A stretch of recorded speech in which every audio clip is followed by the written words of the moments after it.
ओम भगवते वासुदेवाय नमः। आज आम एक नुआ विषय गोटे कथावस्तु शुणा। आम ओडिशावासी निजको सर्वदा गर्वित मन करवा उचित, कारण भारत रे जेते राज्य अच्छी देश पृथ्वी रे जेते देश अच्छी तहिरे ओडिशा जगन्नाथ धाम नाम परिचित। तो ओडिशार परिचय जगतर नाथ जगन्नाथ को नहीं।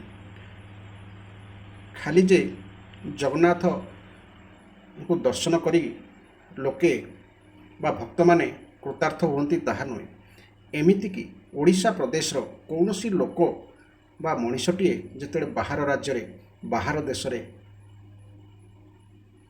देखा जाती बा लोक माने पाती ओडिशार बा जगन्नाथ धामर मनीष हिसाब रे तांको पाछोटी बा आदरी नियंती एवं सेमाने भी ओडिशार जनसाधारण को नहीं गर्व करती एवं निजको धन्य मन करती जे आमे जगतर नाथ जगन्नाथ ठाकुरंकर देशर लोक मानक बा मनीष मानक आमे दर्शन करिछु। ता अर्थ आमको नहीं कि मध्य आम माध्यम से जगतर नाथ जगन्नाथ को दर्शन करती। तो सही जगतर नाथ जगन्नाथ बा बड़ ठाकुर केमती आविर्भूत होते ताहा उपरे आजिर यही कथावस्तु। समस्ते जानिचंती जगन्नाथ कहा द्वारा परिचित होते, जहा द्वारा परिचित होते से थिले राजा इंद्रद्युम्न। इंद्रद्युम्न किभली भावे जगतर नाथ जगन्नाथ को ठाप करते तांको विषय आज टिके आमे शुणा। जगन्नाथ पाखे मु शरण पशुची यही कथावस्तुटी को आपण मानकर सामना बा कर्ण गह्वर रे प्रवेश करने मत शक्ति दियंतु। जय जगन्नाथ जय जगन्नाथ। सत्य जुगर कथा। मालव प्रदेश अवंतिकापुरी रे इंद्रद्युम्न नामक जने प्रसिद्ध सूर्यवंशीय राजा थिले। ब्रह्मांक पंचम पीढ़ी रे तांकर जन्म। से महान सत्यवादी सदाचारी निष्पाप सात्विक प्रकृतिर एवं प्रजावत्सल राजा थिले। ता छड़ा से आध्यात्मवाद विशारद महान योद्धा उद्यमशील ब्राह्मण भक्त विद्वान रूपवान सौभाग्यशाली सुशील दानी प्रियवादी यज्ञस्थुनुरत और सत्य प्रतिज्ञों मध्य अग्रणी थिले। अनेक गुण भितर तांकर सबुठु बड़ गुण थिला विष्णु चरणारविंदर अनन्य भक्ति। चर्मचक्षुरे भगवान साक्षात दर्शन पाइबा पाई तांको मन सर्वदा व्याकुल होता है। एकदा से यज्ञशाला समवेत सन्थ महात्मा सत्य ब्राह्मण तीर्थ पर्यटक और अन्य आध्यात्म ज्ञाता महात्मा जनक आगे निजर अभिलाषा प्रकाश करी चर्मचक्षुरे महाप्रभु श्री जगन्नाथ दर्शन उपाय पचारे। साक्षात जगन्नाथ पश्याम ये तेन चक्षुष। राजा अभिप्राय जानी जड़े तीर्थ भ्रमणशील जटाजुटधारी तपस्वी सन्यासी जोड़ हस्तर कहले, राजन मु नाना तीर्थ भ्रमण करिछि एवं बहु लोकों शुणी जे भारतवर्ष ओडिशा प्रांतर दक्षिण समुद्रकूल में पुरुषोत्तम नामक क्षेत्रटी रही। सेठी नाना वृक्षलतार मंडित नील पर्वत विद्यमान। पर्वतर वक्षदेश मनोहर कल्प वृक्षटे शोभा पाए। तार दक्षिण दिगरे रोहिणी नामक कुंड रही।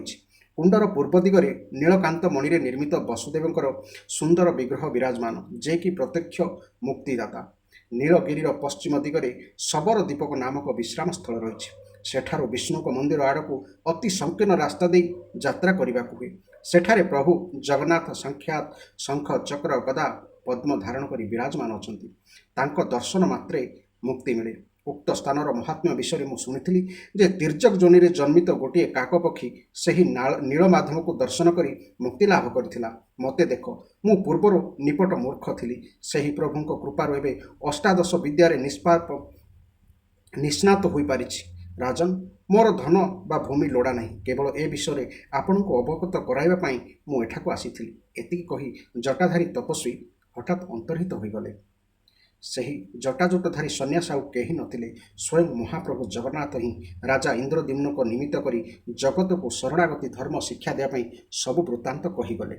सन्यासी अपूर्व वचन शुणी राजा इंद्रद्युम्नकर उत्कंठा बहु गुणित होगला। से तांको कुल पुरोहित प्रभुंक दर्शनर यथाजथ्य प्रयत्न करने को अनुरोध कले। କୂଳଗୁରୁ ରାଜାଙ୍କ ଅଭିଳାଷକୁ ଭୁରି ଭୁରି ପ୍ରଶଂସା କରି ତାଙ୍କର ସାନ ଭାଇ ବିଦ୍ୟାପତିଙ୍କୁ ନୀଳକନ୍ଦରରେ ବିରାଜମାନ ଶ୍ରୀ ଜଗନ୍ନାଥ ମହାପ୍ରଭୁଙ୍କ ଦର୍ଶନ ପୂର୍ବକ ପୁରୁଷୋତ୍ତମ କ୍ଷେତ୍ରର ସମସ୍ତ ବୃତ୍ତାନ୍ତ ଘେନି ଆସିବାକୁ ପଠାଇଲେ। ରାଜାଙ୍କ ଅନୁରୋଧ ଓ ବଡ଼ ଭାଇଙ୍କ ଆଜ୍ଞା ଶିରୋଧାର୍ଯ୍ୟ କରି ବିଦ୍ୟାପତି ପ୍ରଭୁଙ୍କ ସ୍ମରଣ ପୂର୍ବକ ପୁଷ୍ପକ ରଥରେ ପୁରୁଷୋତ୍ତମ କ୍ଷେତ୍ର ଅଭିମୁଖେ ଯାତ୍ରା କଲେ। ତ୍ରେତା ଯୁଗରେ ବିଭୀଷଣ ପ୍ରଭୁ ଶ୍ରୀରାମଚନ୍ଦ୍ରଙ୍କ ନିକଟକୁ ଗଲାବେଳେ ଯେପରି ନାନା ପ୍ରକାର ଅଭିଳାଷ କରିଥିଲେ ଏବଂ ଦ୍ୱାପର ଯୁଗରେ କଂସ ଦ୍ୱାରା ପ୍ରେରିତ ହୋଇ ଶ୍ରୀକୃଷ୍ଣ ବଳରାମଙ୍କୁ ଆଣିବାକୁ ବ୍ରଜକୁ ଯିବାବେଳେ ଅକ୍ରୂର ଯେପରି ଭାବମଗ୍ନ ହୋଇଥିଲେ, ଆଜି ବିଦ୍ୟାପତିଙ୍କର ସେହିଭଳି ସ୍ଥିତି। ସେ ଯିବା ବାଟରେ ଚିନ୍ତା କରିଥାନ୍ତି, ଆହା, ମୋର କି ଭାଗ୍ୟ! ସତେ କ'ଣ ନୀଳପର୍ବତ ଶୃଙ୍ଗରେ ସ୍ଥିତ ସେହି ମୁକ୍ତିଦାତା ଚକ୍ରଧାରୀ ପୁରୁଷୋତ୍ତମକୁ ମୁଁ ଏ ଚର୍ମଚକ୍ଷୁରେ ଦର୍ଶନ କରିବି? ସ୍ମୃତି, ଶ୍ରୁତି, ଇତିହାସ, ପୁରାଣ ଇତ୍ୟାଦି ଯାହାଙ୍କର ରୂପକୁ ପୂର୍ଣ୍ଣ ରୂପେ ନିରୂପଣ କରିପାରନ୍ତିନି, ପ୍ରଭୁଙ୍କର ସେହି ରୂପ ମାଧୁର୍ଯ୍ୟ ଦର୍ଶନ କରି ମୁଁ ନିଶ୍ଚୟ ଭବସାଗରରୁ ପାର ହୋଇଯିବି। ସତରେ ପ୍ରଭୁଙ୍କର ସେହି ପାଦପଦ୍ମର ସ୍ମରଣ ବ୍ୟତୀତ ସଂସାରରେ ଅନ୍ୟ କେଉଁଠି ସୁଖ ନାହିଁ। ଯୋଗୀ ଯତିମାନେ ବହୁ ପ୍ରଯତ୍ନ କରି ସୁଦ୍ଧା ଯାହାଙ୍କର ପ୍ରକୃତ ସ୍ୱରୂପ ଜାଣିପାରନ୍ତି ନାହିଁ, ସେହି ସର୍ବାଧିଦେବ ଜଗନ୍ନାଥଙ୍କୁ ମୁଁ ବନ୍ଦନା କରିବି। ଏ ପ୍ରପଞ୍ଚ ଜଗତ ଯାହାଙ୍କ ମାୟାରେ ରଚିତ, ସେହି ଜଗଦୀଶ୍ୱରଙ୍କୁ ମୁଁ ପ୍ରଣାମ କରିବାର ସୌଭାଗ୍ୟ ଲାଭ କରିବି। ତୃଷ୍ଣା ନିବାରଣ ପାଇଁ ଯାଉଥିବା ଛାର କାଖ ପକ୍ଷୀଟା ଯାହାଙ୍କର ସାନ୍ନିଧ୍ୟ ଲାଭ କରି ସ୍ୱାରୂପ୍ୟ ମୁକ୍ତି ପାଇଗଲା, ସେ ଆଜି ମୋର ନେତ୍ରଗୋଚର ହେବେ। ସତରେ ମୁଁ ଧନ୍ୟ ହୋଇଯିବି। ବିଦ୍ୟାପତିଙ୍କର ଏହି ଉତ୍କଣ୍ଠା ପ୍ରତ୍ୟେକ ଭକ୍ତଙ୍କ ପାଇଁ ପରମ ଆଦର୍ଶ। ଭକ୍ତ ଏହିପରି ଭକ୍ତି ଭାବରେ ଭାବିତ ହେଲେ ସେ ଅନ୍ତଃକରଣରେ ତାହାର ବିଶୁଦ୍ଧ ହୋଇଯାଏ।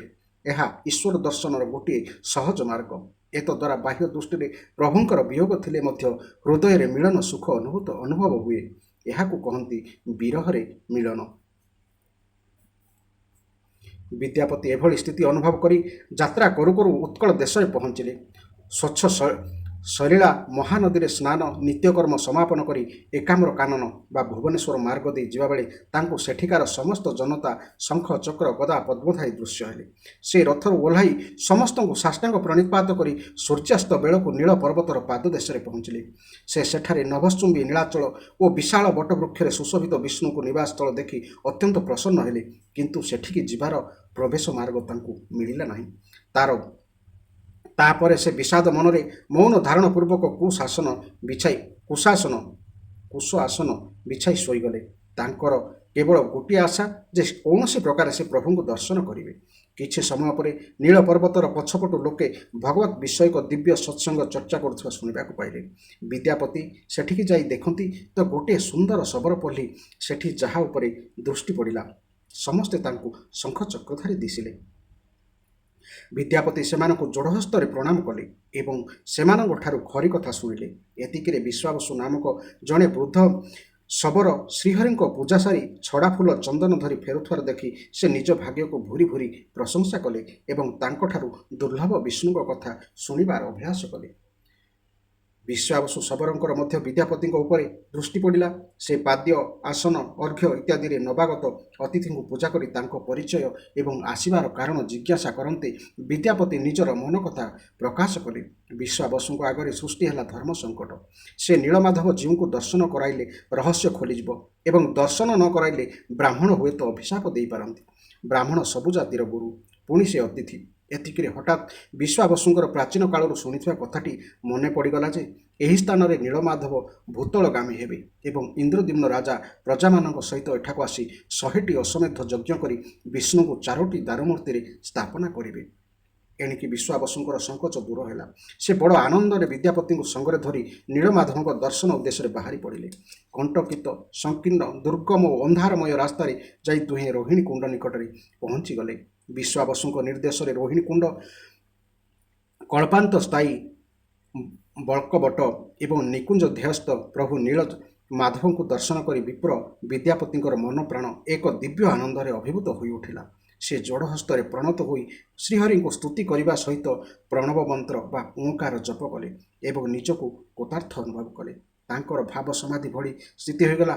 ଦୀର୍ଘ ସମୟ ପରେ ଟିକିଏ ପ୍ରକୃତିସ୍ଥ ହୁଅନ୍ତେ ବିଶ୍ୱାବସୀ ତାଙ୍କୁ ନିଜ ନିବାସକୁ ନେଇ ଆସି ଭୋଜନ ନିମନ୍ତେ ବିଷ୍ଣୁଙ୍କ ନିର୍ମାଲ୍ୟ ବା ଦିବ୍ୟ ମହାପ୍ରସାଦ ବାଢ଼ିଦେଲେ।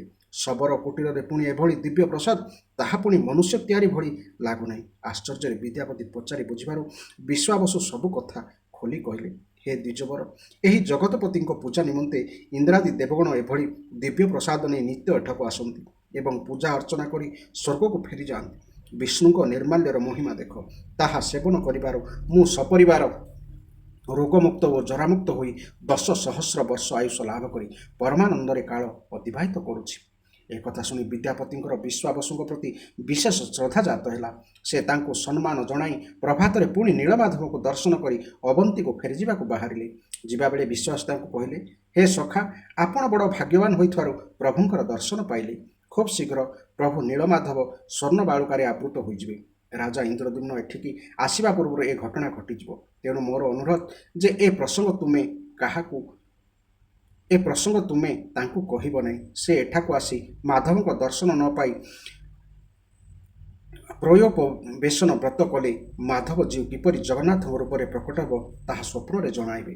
ଦୁଇ ମିତ୍ରଙ୍କର ଏପରି ବାର୍ତ୍ତାଳାପରେ ରାତ୍ରି ବିତିଲା। ପ୍ରଭାତରୁ ବିଦ୍ୟାପତି ରଥାରୂଢ଼ ହୋଇ ଅବନ୍ତୀ ଅଭିମୁଖେ ଯାତ୍ରା କଲେ। ସନ୍ଧ୍ୟାବେଳକୁ ସତକୁ ସତ ମାଧବଙ୍କ ଅର୍ଚ୍ଚନା ସମୟରେ ବାୟୁ ଏତେ ପ୍ରଚଣ୍ଡ ବେଗରେ ବହିଲା ଯେ ସମୁଦ୍ରର ବାଲୁକା ରାଶି ଚତୁର୍ଦିଗରୁ ଉଡ଼ି ମାଧବଙ୍କ ସହିତ ରୋହିଣୀ କୁଣ୍ଡ ପ୍ରଭୃତିକୁ ଢାଙ୍କିଦେଲା। ଦେବଗଣ ଓ ଭକ୍ତଗଣ ହାହାକାର କରି ଉଠିଲେ। ପ୍ରଭୁଙ୍କ ଦର୍ଶନ ନ ପାଇ ସମସ୍ତ ଭକ୍ତ ବିଳାପ କରିବାକୁ ଲାଗିଲେ। ସେତିକିବେଳେ ଆକାଶବାଣୀ ଶୁଭିଲା, ଦେବଗଣ ବୃଥା ବିଳାପ କର ନାହିଁ, ବ୍ରହ୍ମାଙ୍କ ନିକଟକୁ ଯାଇ ତାଙ୍କଠାରୁ ସବୁ ତଦନ୍ତ ବୁଝ। ଦେବତାମାନେ ବ୍ରହ୍ମାଙ୍କୁ ଭେଟି ସକଳ ବୃତ୍ତାନ୍ତ ଜାଣିବା ପରେ ଆଶ୍ୱସ୍ତି ଲାଭ କଲେ। ତେଣେ ରାଜା ଇନ୍ଦ୍ରଦ୍ୟୁମ୍ନ ଚାରମାନଙ୍କ ଠାରୁ ବିଦ୍ୟାପତି ସଫଳ ମନୋରଥ ହୋଇ ଫେରୁଥିବାର ସମାଚାର ପାଇ ବଡ଼ ଆନନ୍ଦିତ ହେଲେ। କିଛି ସମୟ ପରେ ବିଦ୍ୟାପତି ନିଜେ ନୀଳମାଧବଙ୍କ ପ୍ରସାଦମାଳା ଧରି ରାଜାଙ୍କ ନିକଟରେ ପହଞ୍ଚିବାର ଦେଖି ରାଜା ସମ୍ଭ୍ରମ ସହକାରେ ସିଂହାସନରୁ ଓହ୍ଲାଇ ହେ ଜଗଦୀଶ ପ୍ରସନ୍ନ ହୋ କହି ଆନନ୍ଦାତିଶୟରେ ମାଳାକୁ ପ୍ରଣାମ କଲେ ଏବଂ ବିଦ୍ୟାପତି ରାଜାଙ୍କ କଣ୍ଠରେ ଆଜ୍ଞାମାଳ ପିନ୍ଧାଇ ଦେବାରୁ ଦିବ୍ୟମାଳାର ସ୍ପର୍ଶରେ ଅଭିଭୂତ ହୋଇ ରାଜା ଠାକୁରଙ୍କୁ ସ୍ତୁତି କଲେ। ହେ ପରାତ୍ପର, ତୁମେ ଦୟାର ସାଗର, ଦୀନ ଅନାଥ ବିପନ୍ନମାନଙ୍କ ରକ୍ଷା ପାଇଁ ତୁମେ ସର୍ବଦା ତତ୍ପର। ପ୍ରଭୁ, ମୁଁ ମଧ୍ୟ ଏକ ଦିନଜନ, ଅନାଦି କାଳରୁ ମୋହମାୟାରେ ଆଚ୍ଛନ୍ନ। ତୁମ ବ୍ୟତୀତ ମୋର ଅନ୍ୟ ଗତି ନାହିଁ।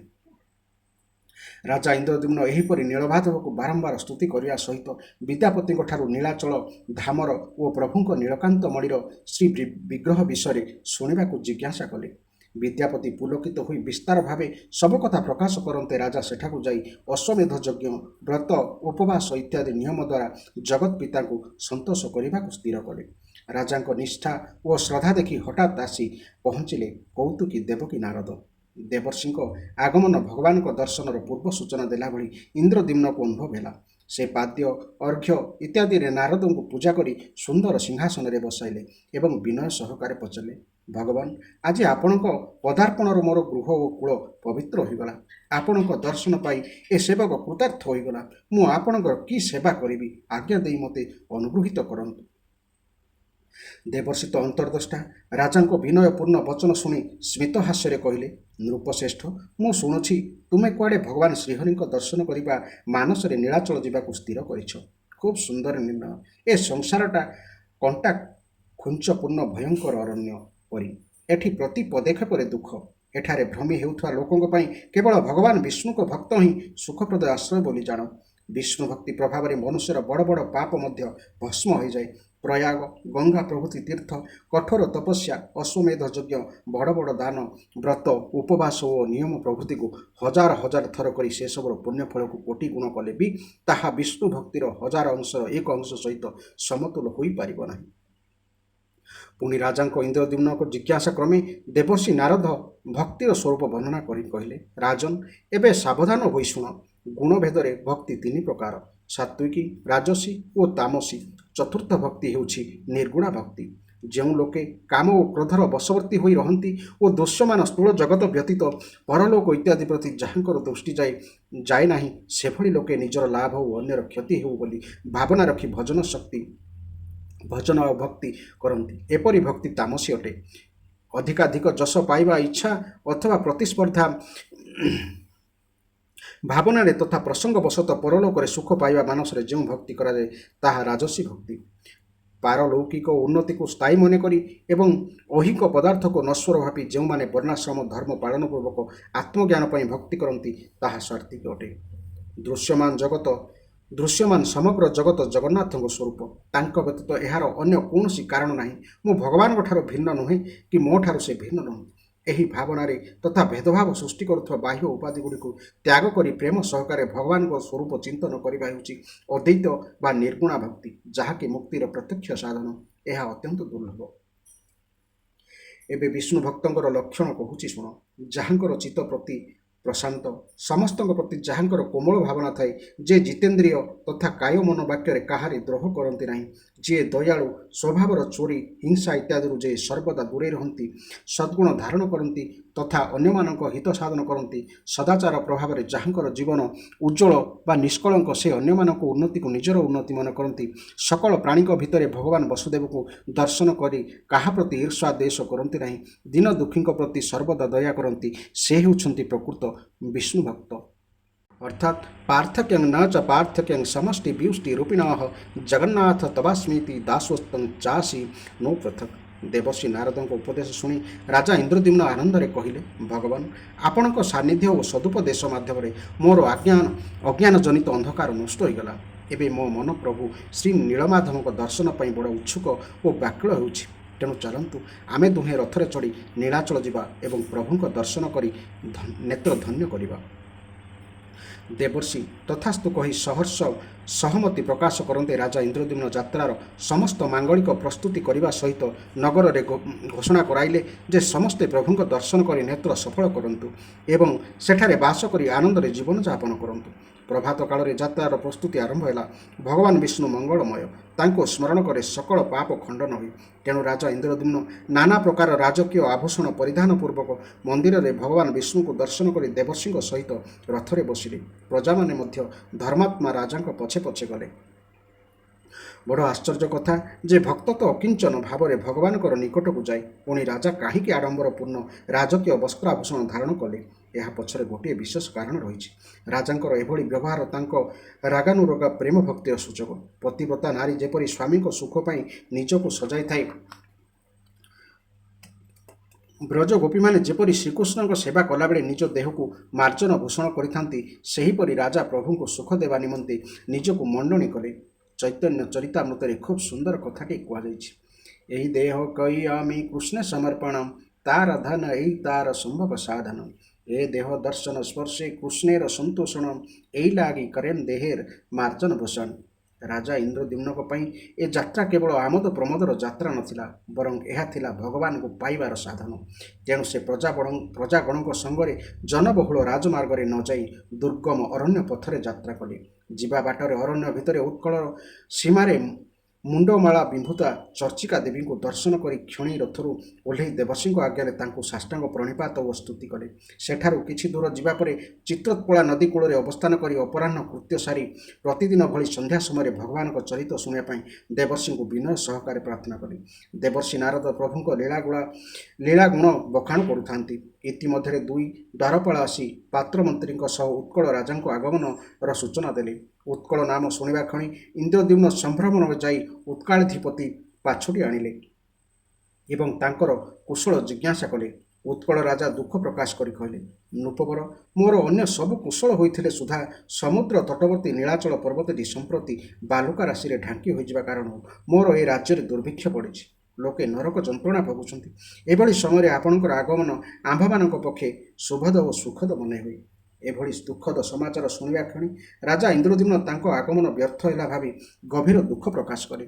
ତ୍ରିକାଳଦର୍ଶୀ ଦେବର୍ଷି ନାରଦ ତାଙ୍କୁ ବହୁ ପ୍ରକାରେ ବୁଝାଇ କହିଲେ, ରାଜନ୍, ତୁମେ ଦୁଃଖ କର ନାହିଁ। ତୁମ ଭଳି ଭାଗ୍ୟବାନ ଓ ବିଷ୍ଣୁ ଭକ୍ତ ଅଗ୍ରଣୀଙ୍କ ମନୋବାଞ୍ଛା ଆଦୌ ବିଫଳ ହୁଏ ନାହିଁ। ପ୍ରଭୁ ନାରାୟଣ ତୁମ ପ୍ରତି କୃପା କରି ପୁନରାୟ ଆବିର୍ଭୂତ ହେବେ। ଏହିପରି ସତ୍ସଙ୍ଗ ଆଲୋଚନା କ୍ରମରେ ରାତି ପାହିଲା। ପ୍ରଭାତରୁ ଦେବର୍ଷିଙ୍କ ସଙ୍ଗରେ ରାଜା ଇନ୍ଦ୍ରଦ୍ୟୁମ୍ନ ଏକାମ୍ର କାନନ ଅଭିମୁଖେ ଯାତ୍ରା କରି ପୂର୍ବାହ୍ନ ସମୟରେ କୋଟିଲିଙ୍ଗେଶ୍ୱରଙ୍କ ବା ଭୁବନେଶ୍ୱରଙ୍କ ପୂଜା ଅର୍ଚ୍ଚନା ଦର୍ଶନ କରିବା ସହିତ ସଦାଶିବଙ୍କୁ ସ୍ତୁତି କଲେ। ରାଜାଙ୍କ ଉପରେ ପ୍ରସନ୍ନ ହୋଇ ଶିବ ତାଙ୍କୁ ତାଙ୍କ ମନୋବାଚ୍ଛା ପୂର୍ଣ୍ଣ ଦେବାର ବରଦାନ ଦେଲେ ଏବଂ ଦେବର୍ଷିଙ୍କୁ ଆଜ୍ଞା ଦେଲେ ଯେ ସେ ରାଜାଙ୍କୁ ସଙ୍ଗରେ ନେଇ ପୁରୁଷୋତ୍ତମ କ୍ଷେତ୍ରରେ ନୃସିଂହଙ୍କ କ୍ଷେତ୍ର ସ୍ଥାପନା ଏବଂ ସହସ୍ର ଅଶ୍ୱମେଧ ଯଜ୍ଞ କରି ଦାରୁବ୍ରହ୍ମ ଜଗନ୍ନାଥ ପ୍ରକଟ ହେବେ। ଶିବଙ୍କ ଆଜ୍ଞାରେ ଦେବର୍ଷି ନାରଦଙ୍କ ସହିତ ରାଜା ନୀଳକନ୍ଦର ଅଭିମୁଖେ ଯାତ୍ରା କରିବା ମାର୍ଗରେ କପୋତେଶ୍ୱର ବିଲ୍ୱେଶ୍ୱରଙ୍କ ଦର୍ଶନ କରି ଶ୍ରୀକ୍ଷେତ୍ର ସୀମାନ୍ତବର୍ତ୍ତୀ ନୀଳକଣ୍ଠ ମହାଦେବଙ୍କ ନିକଟରେ ପହଞ୍ଚିଲେ। ସେହି ସମୟରେ ରାଜାଙ୍କର ବାମଚକ୍ଷୁ ଓ ବାମଭୁଜ ଫିଡ଼ିକିବା ବା ଡେଇଁବା ପ୍ରଭୃତି କେତେକ ଅଶୁଭ ଲକ୍ଷଣ ପ୍ରକାଶ ପାଇବାରୁ ରାଜା ବିଷାଦମଗ୍ନ ହୋଇପଡ଼ିଲେ। ଦେବର୍ଷି ତାଙ୍କୁ ବହୁ ପ୍ରକାରେ ବୁଝାଇ ସାନ୍ତ୍ୱନା ସ୍ୱରରେ କହିଲେ, ରାଜନ୍, ଦୁଃଖ କର ନାହିଁ। ଶୁଭ କାର୍ଯ୍ୟ ପ୍ରାୟଶଃ ବିଘ୍ନଯୁକ୍ତ ହୋଇଥାଏ। ତାହା ଛଡ଼ା ଭାଗ୍ୟବାନ ଲୋକଙ୍କର ବିଘ୍ନ ପରେ ହିଁ ଶୁଭ ହୋଇଥାଏ। ବାକି ରହିଲା ନୀଳମାଧବଙ୍କ ଦର୍ଶନ ନ ମିଳିବାର ତୁମ ମନବ୍ୟଥା କଥା। ତାହା ଏପରି ପରମ ବନ୍ଦନୀୟ ନରସିଂହ ମୂର୍ତ୍ତିକୁ ଦର୍ଶନ କରି ଦୂର କର। ସର୍ବପ୍ରଥମେ ଆମେ ସର୍ବବିଘ୍ନ ବିନାଶକ ନରସିଂହକୁ ପ୍ରତିଷ୍ଠା କରିବା ଏବଂ ତାପରେ ପିତାମହ ବ୍ରହ୍ମାଙ୍କ ଆଦେଶ ଅନୁଯାୟୀ ଅଶ୍ୱମେଧ ଯଜ୍ଞ କରିବା। ନାରଦଙ୍କ ବଚନରେ ଆଶ୍ୱସ୍ତ ହୋଇ ରାଜା ଇନ୍ଦ୍ରଦ୍ୟୁମ୍ନ ପ୍ରଜାଜନଙ୍କ ସହିତ ନୀଳ ପର୍ବତରେ ଆରୋହଣ କଲେ। କି ସୁରମ୍ୟ ପର୍ବତ! ନାନା ପ୍ରକାର ସୁରଭିତ ଗୁଳ୍ମଲତାରେ ସମାବୃତ। ଭ୍ରମରମାନଙ୍କର ମନୋହରୀ ଗୁଞ୍ଜନ, ଛୋଟ ଛୋଟ ଗୋଡ଼ି ପଥରର ସୁରମ୍ୟ ଶୋଭା ଓ ଦକ୍ଷିଣ ସାଗରର ତରଙ୍ଗମାଳାରେ ପ୍ଲାବିତ ଏହାର ନିତମ୍ବ ଦେଶ। ଏହି ନୀଳ ପର୍ବତର ମହିମା କିଏ ବା ବର୍ଣ୍ଣି ପାରିବ? ଇନ୍ଦ୍ରଦ୍ୟୁମ୍ନ ନୀଳ ପର୍ବତରେ ଶିଖରରେ ପହଞ୍ଚି ଭଗବାନ ଋଷିଙ୍କ ଦିବ୍ୟ ମୂର୍ତ୍ତି ଦର୍ଶନ କଲେ। ଦେବର୍ଷିଙ୍କ ପୂର୍ବ ବଚନରେ ତାଙ୍କର ଶ୍ରଦ୍ଧା ଜନ୍ମିଲା। ଏବେ କ'ଣ କରିବାକୁ ହେବ ବୋଲି ସେ ପଚାରିବାରୁ ନାରଦ ତାଙ୍କୁ ସ୍ୱର୍ଣ୍ଣ ବାଲୁକାବୃତ ମାଧବ ଯେଉଁ ସ୍ଥାନରେ ଥିଲେ ସେହି ପବିତ୍ର ସ୍ଥାନଟି ଦେଖାଇ କହିଲେ, ରାଜନ୍, 1 ଯୋଜନ ବିସ୍ତୃତ ଓ 2 ଯୋଜନ ଉଚ୍ଚ ଏ ଯେଉଁ ବଟ ବୃକ୍ଷଟି ଦେଖୁଛ, ଏହା ମୁକ୍ତିଦାୟକ ଓ କଳ୍ପାନ୍ତ ସ୍ଥାୟୀ। ଏହି ଛାଇକୁ ଛୁଇଁବା ମାତ୍ରେ ମନୁଷ୍ୟ ମୁକ୍ତି ଲାଭ କରେ। ଏହା ସାଧାରଣ ବୃକ୍ଷ ନୁହେଁ, ସାକ୍ଷାତ ନାରାୟଣ। ଏହାଙ୍କ ପଶ୍ଚିମ ଦିଗରେ ଶ୍ରୀ ନୃସିଂହଦେବ ଏବଂ ଉତ୍ତର ଦିଗରେ ପ୍ରଭୁ ନୀଳମାଧବ ଥିଲେ। ସେହି ପ୍ରଭୁ ତୁମକୁ ଅନୁଗୃହୀତ କରିବା ପାଇଁ ପୁଣି ଥରେ ସେହି ସ୍ଥାନରେ ଚତୁର୍ଦ୍ଧାମୂର୍ତ୍ତି ଧରି ପ୍ରକଟ ହେବେ। ଏତିକି କହି ଦେବର୍ଷି ନାରଦ ସେହି ସ୍ଥାନ ଆଡ଼କୁ ଇଙ୍ଗିତ କଲେ। ରାଜା ଶ୍ରଦ୍ଧାର ସହିତ ଭକ୍ତି ସହକାରେ ସେଇଠି ପ୍ରଣତି ଜଣାଇ ପ୍ରଭୁଙ୍କୁ ସ୍ତୁତି କଲେ। ଦେବ ଦେବ ଜଗନ୍ନାଥ ପ୍ରଣତାର୍ତି ବିନାଚନ ତ୍ରାହିମାଂ ପୁଣ୍ଡରୀକାକ୍ଷ ପତିତଂ ଭବସାଗରେ। ଅର୍ଥାତ୍, ହେ ଦେବ ଦେବ ଜଗନ୍ନାଥ, ହେ ଶରଣାଗତ ଦୁଃଖ ବିନାଶକ, ହେ ପଦ୍ମଲୋଚନ, ଭବସାଗରରେ ବୁଡ଼ି ଯାଉଥିବା ମୋ ଭଳି ଅକୃଷ୍ଣଙ୍କୁ ରକ୍ଷା କର। ସ୍ତୁତି ନ ସରୁଣୁ ହଠାତ୍ ସୁମଧୁର ସାନ୍ତ୍ୱନା ସ୍ୱରରେ ଆକାଶବାଣୀ ଶୁଭିଲା, ହେ ନରପତି, ଚିନ୍ତା କର ନାହିଁ, ମୁଁ ତମର ନୟନ ଗୋଚର ହେବି। ତୁମେ ନାରଦଙ୍କ ମାର୍ଗଦର୍ଶନରେ ଯଜ୍ଞ ଆରମ୍ଭ କର। ରାଜା କାଳ ବିଳମ୍ବ ନ କରି ଯଜ୍ଞ କାର୍ଯ୍ୟରେ ମନ ଦେଲେ। ବିଧି ବିଧାନ ସହକାରେ ବିଦ୍ୱାନ ଆଚାର୍ଯ୍ୟ ବ୍ରାହ୍ମଣଙ୍କ ଦ୍ୱାରା ଗୋଟିଏ ପରେ ଗୋଟିଏ 999ଟି ଯଜ୍ଞ ସମ୍ପନ୍ନ ହେବା ପରେ ଶେଷରେ 1000ତମ ଯଜ୍ଞଟି ମଧ୍ୟ ସମ୍ପନ୍ନ ହେଲା। ଯଜ୍ଞ ଶେଷରେ ଯେଉଁଦିନ ଅବଧୂତ ସ୍ନାନର ବିଧାନ ଥିଲା, ସେହି ରାତିରେ ଅବ୍ୟ ବିଷ୍ଣୁ ରାଜାଙ୍କୁ ସ୍ୱପ୍ନରେ ଦର୍ଶନ ଦେଲେ। ତା ଛଡ଼ା ରାଜା ସ୍ଫଟିକ ନିର୍ମିତ ଶ୍ଵେତଦ୍ୱୀପ ଓ ତାହାକୁ ବେଢ଼ି ରହିଥିବା କ୍ଷୀରସାଗରରେ ସମସ୍ତ ଋଷ୍ୟ ପାର୍ଷଦମାନଙ୍କ ସହିତ ଧରଣୀଧର ଅନନ୍ତ ଓ ଶୁଭ ଲକ୍ଷ୍ମଣା ଲକ୍ଷ୍ମୀଙ୍କୁ ଦର୍ଶନ କରି ଭାବ ଗଦ୍ଗଦ୍ ସ୍ୱରରେ ସ୍ତୁତି କଲେ। ନମସ୍ତେ ଜଗତାଧାରଂ ଜଗଦାତ୍ମଂ ମସ୍ତୁତେ କୈବଲ୍ୟଂ ତ୍ରିଗୁଣାତୀତ ଗୁଣାଞ୍ଜନଂ ନମସ୍ତୁତେ। ହେ ଜଗତଧାରୀ, ହେ ଜଗଦାତ୍ମା, ହେ ଦେବ ଦେବ, ହେ ଗୁଣାତୀତ, ହେ କୈବଲ୍ୟନାଥ, ତୁମକୁ ମୋର ନମସ୍କାର। ହେ ଜଗନ୍ନାଥ, ମୋତେ ରକ୍ଷା କର। ହେ ଦୀନବନ୍ଧୁ, ତୁମେ ସଂସାର ସାଗରରେ ସୁଖଦ ତରଣୀ ସ୍ୱରୂପ। ତୁମକୁ ପାଇ ମୁଁ ଅନାୟାସ ଭବସାଗରକୁ ପାରି ହୋଇଗଲି। ହେ ରମାନାଥ, ତୁମ ଦର୍ଶନରେ ମୋର ସମସ୍ତ କ୍ଲେଶ ଦୂର ହୋଇଗଲା। ରାଜାଙ୍କ ସ୍ୱପ୍ନ କଥା ଶୁଣି ଦେବର୍ଷି ନାରଦଙ୍କ ଆନନ୍ଦର ସୀମା ରହିଲା ନାହିଁ। ସେପଟେ ଅବଭୃତ ସ୍ନାନର ଆୟୋଜନ ଚାଲିଥାଏ। ବିଦ୍ୱାନ ଋତିକ ଗଣ ସମବେତ ସ୍ୱରରେ ବେଦଧ୍ୱନି କରୁଥାନ୍ତି। ଚତୁର୍ଦିଗ ସ୍ତୋତ୍ର ପାଠରେ ଆନନ୍ଦ ମୁଖର ହୋଇ ଉଠିଥାଏ। ଠିକ୍ ସେତିକିବେଳେ ବିଲ୍ୱେଶ୍ୱର ମହାଦେବଙ୍କ ନିକଟରେ ଅବଧୃତ ସ୍ନାନ ନିମନ୍ତେ ଏକତ୍ରିତ ରାଜସେବକଗଣ ସମ୍ଭ୍ରମର ସହିତ ଆସି ଯୋଡ଼ସ୍ତରେ ରାଜାଙ୍କୁ ସୂଚନା ଦେଲେ, ମହାରାଜ, ମହାସମୁଦ୍ର ତଟରେ ଗୋଟିଏ ମହାବୃକ୍ଷ ଦେଖାଯାଉଛି। ତାହାର ଅଗ୍ରଭାଗ ସମୁଦ୍ର ଭିତରେ ଏବଂ ମୂଳଭାଗ ତରଙ୍ଗମାଳାରେ ଭାସି ଭାସି ଆସି ଆମ ସ୍ନାନ ଭବନ ନିକଟରେ ପହଞ୍ଚିଛି। ବୃକ୍ଷର ସକଳ ଅବୟବ ରକ୍ତବର୍ଣ୍ଣ ଏବଂ ଶଙ୍ଖଚକ୍ର ଚିହ୍ନରେ ଚିହ୍ନିତ। ବୋଧହୁଏ ଏହି ରୂପରେ କୌଣସି ଦେବତା ଆସି ପହଞ୍ଚିଛନ୍ତି। ରାଜା ଇନ୍ଦ୍ରଦ୍ୟୁମ୍ନ ପରମ ଆନନ୍ଦରେ ନାରଦଙ୍କୁ ଏହାର ତଦନ୍ତ ପଚାରିବାରୁ ନାରଦ ସ୍ମିତହାସ୍ୟରେ କହିଲେ, ହେ ନୃପବର, ବଡ଼ ସୌଭାଗ୍ୟର କଥା ଯେ ତୁମେ ସ୍ୱପ୍ନରେ ଯେଉଁ ଶ୍ଵେତଦ୍ୱୀପବାସୀ ଅବ୍ୟୟ ବିଷ୍ଣୁଙ୍କୁ ଦେଖିଥିଲ, ତାହାଙ୍କ ଶ୍ରୀଅଙ୍ଗରୁ ରୋମ ସ୍ଖଳିତ ହୋଇ ତରୁରୂପେ ଧାରଣ କରିଛନ୍ତି। ଜାଣ ଯେ ଭକ୍ତବତ୍ସଳ ଭଗବାନ ପୃଥିପୃଷ୍ଠରେ ସ୍ଥାଣ ରୂପ ଧରି ଅବତୀର୍ଣ୍ଣ ହୋଇଛନ୍ତି। ହେ ନୃପବର, ତୁମ ଭଳି ଦିବ୍ୟାତ୍ମାଙ୍କ ବ୍ୟତୀତ ଅନ୍ୟ କେହି ସେହି ଅପୁରେଶେୟ ବୃକ୍ଷକୁ ଦେଖିବାର ଯୋଗ୍ୟ ନୁହେଁ। ଏବେ ତୁମେ ଅବଭୃତ ସ୍ନାନ ସାରି ମହାନ ବେଦୀ ନିର୍ମାଣ କର ଏବଂ ମହାମହୋତ୍ସବ ଭିତରେ ଏହି ତରୁରୂପୀ ଯଜ୍ଞେଶ୍ୱରକୁ ସ୍ଥାପନା କର। ଦେବର୍ଷି ନାରଦଙ୍କ ଆଦେଶକ୍ରମେ ରାଜା ଅବିଳମ୍ବେ ସବୁ ପ୍ରକାର ବ୍ୟବସ୍ଥା କରିବାକୁ ଲାଗିଲେ। ଶଙ୍ଖ, ମୃଦଙ୍ଗ, କାହାଳୀ ପ୍ରଭୃତି ମାଙ୍ଗଳିକ ବାଦ୍ୟର ନିନାଦ ଓ ଜୟଧ୍ୱନିରେ ପରିବେଶ ଉତ୍ସବମୁଖର ହୋଇ ଉଠିଲା। ବୃକ୍ଷରାଜଙ୍କୁ ପଟ୍ଟବସ୍ତ୍ର ଇତ୍ୟାଦିରେ ଆଚ୍ଛାଦିତ କରି ମହାବେଦୀ ଉପରେ ପ୍ରତିଷ୍ଠିତ କରାଗଲା। ବିଷ୍ଣୁଙ୍କ ପ୍ରତିମା କେଉଁ ରୂପେ ଗଢ଼ାଯିବ ସେ ବିଷୟରେ ବିଚାର ବିମର୍ଶ ଚାଲିଥାଏ। ହଠାତ୍ ନଭବାଣୀ ଶୁଭିଲା, हे ନୃପ, ପରମବ୍ରହ୍ମ ସ୍ୱୟଂ ମହାବେଦୀରେ ଅବତରିତ ହେବେ। ଏହି ବୃକ୍ଷରାଜକୁ ତୁମେ 15 ଦିନ ପର୍ଯ୍ୟନ୍ତ ଗୋପନରେ ରଖ। ଶସ୍ତ୍ର ଧାରଣ କରିଥିବା ଏହି ବୃଦ୍ଧ ବଢ଼େଇଙ୍କୁ ଗୋଟିଏ ଘରେ ଏକାନ୍ତରେ ଛାଡ଼ିଦିଅ। ବିଗ୍ରହ ନିର୍ମାଣ କାର୍ଯ୍ୟ ପୂର୍ଣ୍ଣ ନ ହେବା ପର୍ଯ୍ୟନ୍ତ ଦ୍ୱାର ବନ୍ଦ ରଖିବ। ଭିତରର କୌଣସି ଶବ୍ଦ ଯେପରି କେହି ନ ଶୁଣନ୍ତି, ସେଥିପାଇଁ ବାହାରେ ନାନାବିଧ ମଙ୍ଗଳିକ ବାଦ୍ୟ ବଜାଅ। ଏ କାର୍ଯ୍ୟ କେହି ଦେଖିଲେ ବା ଶୁଣିଲେ ତାର ଅନିଷ୍ଟ ହେବ। ନଭବାଣୀ କହିବା ଅନୁସାରେ ସବୁ ପ୍ରକାର ବ୍ୟବସ୍ଥା କରାଗଲା। ବଢ଼େଇ ଜଣକ ଏକାନ୍ତ କୋଠରୀରେ ବିଗ୍ରହ ନିର୍ମାଣ କାର୍ଯ୍ୟ ଆରମ୍ଭ କଲେ। କିଛି ଦିନ ପରେ ନୀଳାଚଳର ପରିବେଶ ମଙ୍ଗଳମୟ ହୋଇଗଲା। ଆପଣା ଛାଏଁ ଦିବ୍ୟ ସୁଗନ୍ଧରେ ଖଣ୍ଡମଣ୍ଡଳ ମହକି ଉଠିଲା। ପାରିଜାତ ପୁଷ୍ପ ବୃଷ୍ଟି ହେଉଥାଏ। ସ୍ୱର୍ଗୀୟ ସଙ୍ଗୀତ ତଥା ନାନା ପ୍ରକାର ମଙ୍ଗଳ ଗୀତର ଧ୍ୱନି ଶୁଭୁଥାଏ। 15 ଦିନ ଭିତରେ ବଢ଼େଇ ରୂପରେ ସ୍ୱୟଂ ଜଗନ୍ନାଥ ମୂର୍ତ୍ତି ଗଠନ କରି ନିଜେ ହିଁ ବଳଭଦ୍ର, ସୁଭଦ୍ରା ଓ ସୁଦର୍ଶନଙ୍କ ସହିତ ଦିବ୍ୟ ସିଂହାସନରେ ଆବିର୍ଭୂତ ହେଲେ। କିମ୍ବଦନ୍ତୀ ଅଛି ଯେ 21 ଦିନ ଦ୍ୱାର ବନ୍ଦ ରଖିବାକୁ ଆକାଶବାଣୀ ହୋଇଥିଲା, କିନ୍ତୁ ରାଜାଙ୍କ ପାଟରାଣୀଙ୍କ ସନ୍ଦେହ ଯୋଗୁଁ ଅସମୟରେ ଦ୍ୱାର ଖୋଲି ଦିଆଯିବାରୁ ଠାକୁରଙ୍କର ହସ୍ତପଦ ସବୁ ଅପୂର୍ଣ୍ଣ ରହିଗଲା। ସେ ଯାହା ହେଉ, ଆକାଶବାଣୀ କହିବା ଅନୁସାରେ ପ୍ରଭୁ ଜଗନ୍ନାଥଙ୍କ ଆବିର୍ଭାବ ଦିନଠାରୁ 15 ଦିନ ଯାଏ ମନ୍ଦିରର ଦ୍ୱାର ରୁଦ୍ଧ ରହିବା ପ୍ରଥା ଅଦ୍ୟାବଧି ପାଳିତ ହୋଇ ଆସୁଛି। ରାଜା ଦ୍ୱାର ଖୋଲିବା ପରେ ପରମ ସୁନ୍ଦର ଯେଉଁ ଜଗନ୍ନାଥ, ବଳଭଦ୍ର, ସୁଭଦ୍ରା ଓ ସୁଦର୍ଶନଙ୍କୁ ଦର୍ଶନ କଲେ, ସେମାନେ ଥିଲେ ଆବରଣ ଶୂନ୍ୟ। ସେହି ସମୟରେ ବିଗ୍ରହମାନଙ୍କୁ ପଟ୍ଟବସ୍ତ୍ର ଇତ୍ୟାଦିରେ ଆବୃତ କରି ବିଷ୍ଣୁଙ୍କୁ ନୀଳମେଘ ଭଳି ଶ୍ୟାମଳ, ବଳଦେବଙ୍କୁ ଶଙ୍ଖ ଚନ୍ଦ୍ର ଭଳି ଧବଳ, ଚକ୍ର ସୁଦର୍ଶନଙ୍କୁ ରକ୍ତିମ ଏବଂ ଦେବୀ ସୁଭଦ୍ରାଙ୍କୁ କୁଙ୍କୁମ ଭଳି ଅରୁଣ ବର୍ଣ୍ଣା କରି ଚିତ୍ରକରଙ୍କ ଦ୍ୱାରା ଚିତ୍ରିତ କରିବା ସହିତ କଳ୍ପବୃକ୍ଷର 100 ହାତ ଦୂର ବାୟୁକୋଣରେ ବିଶାଳ ପ୍ରସାଦ ନିର୍ମାଣ କରି ତହିଁରେ ଏମାନଙ୍କୁ ସ୍ଥାପନା କରିବା ଆକାଶବାଣୀ ହେଲା। ରାଜା ଇନ୍ଦ୍ରଦ୍ୟୁମ୍ନ ତାଙ୍କ ଉପରେ ପ୍ରଭୁଙ୍କର ମହତୀ ଅନୁକମ୍ପା ଅନୁଭବ କରି ଯୋଡ଼ହସ୍ତରେ ପ୍ରଭୁଙ୍କୁ ସ୍ତୁତି କଲେ। ହେ ମୁରାରେ, ମୁଁ ଜନ୍ମ ଜନ୍ମାନ୍ତରରେ କେବେ ବି ତୁମ ପାଦ ପଦ୍ମର ଉପାସନା କରିନାହିଁ। ନିଜ କର୍ମର ପରିଣାମ ସ୍ୱରୂପ ବନ୍ଧନରେ ପଡ଼ି ଦୀନ ଓ ଭୟଭୀତ ହେଉଛି। ହେ କୃପା ସିନ୍ଧୁ, ଏବେ ମୋତେ ସେଥିରୁ ରକ୍ଷା କର। ହେ ଦୟାମୟ, ବ୍ରହ୍ମା, ରୁଦ୍ର ଓ ଇନ୍ଦ୍ରଙ୍କ ବର୍ଣ୍ଣିତ ଆପଣଙ୍କର ଚରଣ ଯୁଗଳ କେଉଁଠି? ଆଉ ମୋ ଭଳି ଦୀନ, ଅକିଞ୍ଚନ, ରକ୍ତ, ମାଂସ, ମଳ, ମୂତ୍ର ଓ ଅସ୍ଥି ଚର୍ମରେ ଆଚ୍ଛାଦିତ ଛାର ମନୁଷ୍ୟ କେଉଁଠି? ମୁଁ ତୁମର ପାଦପଦ୍ମକୁ କେମିତି ବା ପାଇପାରିବି? ହେ ଈଶ୍ୱର, ମୁଁ ସଂସାରର ଚକ୍ରରେ ବୁଲି ବୁଲି ଥକି ଗଲିଣି। ଦୁଃଖ ସହିବାକୁ ମୋର ଆଉ ଶକ୍ତି ନାହିଁ। ହେ ଦେବଦେବ, ହେ ଜଗନ୍ନାଥ, ହେ ଅନାଥ ବନ୍ଧୁ, ଭବତାପରେ ସନ୍ତାପିତ ମୋ ଭଳି ଦିନକୁ ପରିତ୍ରାଣ କର। ଇତିମଧ୍ୟରେ ଜଣେ ଋଗ୍ବେଦୀୟ ଜ୍ଞାନଶୀଳ ବ୍ରାହ୍ମଣ ରାଜାଙ୍କର ସୌଭାଗ୍ୟକୁ ପ୍ରଶଂସା କରି ଚାରିବେଦ ହିଁ ଚତୁର୍ଦ୍ଧାମୂର୍ତ୍ତି ରୂପରେ ପ୍ରକଟିତ ହୋଇଛନ୍ତି ବୋଲି ଜଣାଇଲେ। ପୁଣି ସେ ଭାରତବର୍ଷର ମହିମା, ତା ଭିତରେ ଉତ୍କଳର ବିଶେଷ ମହିମା ବର୍ଣ୍ଣନା କଲେ। ତାପରେ ଦେବର୍ଷି ନାରଦ ରାଜାଙ୍କୁ ସେହି ସ୍ଥାନରେ ଠାକୁରଙ୍କୁ ଆରାଧନା କରି ମନ୍ଦିର ନିର୍ମାଣର ବ୍ୟବସ୍ଥା କରିବାକୁ କହି ନିଜେ ବ୍ରହ୍ମଲୋକ ଯିବାକୁ ଚାହିଁଲେ। ରାଜା ଇନ୍ଦ୍ରଦ୍ୟୁମ୍ନ ମନ୍ଦିର ନିର୍ମାଣ ପରେ ଦେବର୍ଷିଙ୍କ ସଙ୍ଗେ ବ୍ରହ୍ମଲୋକକୁ ଯାଇ ପିତାମହ ବ୍ରହ୍ମାଙ୍କୁ କୃତଜ୍ଞତା ଜ୍ଞାପନ ପୂର୍ବକ ମନ୍ଦିର ପ୍ରତିଷ୍ଠା କରିବାକୁ ଅନୁରୋଧ କରିବାକୁ ଇଚ୍ଛା ପ୍ରକାଶ କଲେ। ଦେବର୍ଷିଙ୍କ ସହମତିରେ ଅବିଳମ୍ବେ ମନ୍ଦିର ତୋଳା ଆରମ୍ଭ ହେଲା।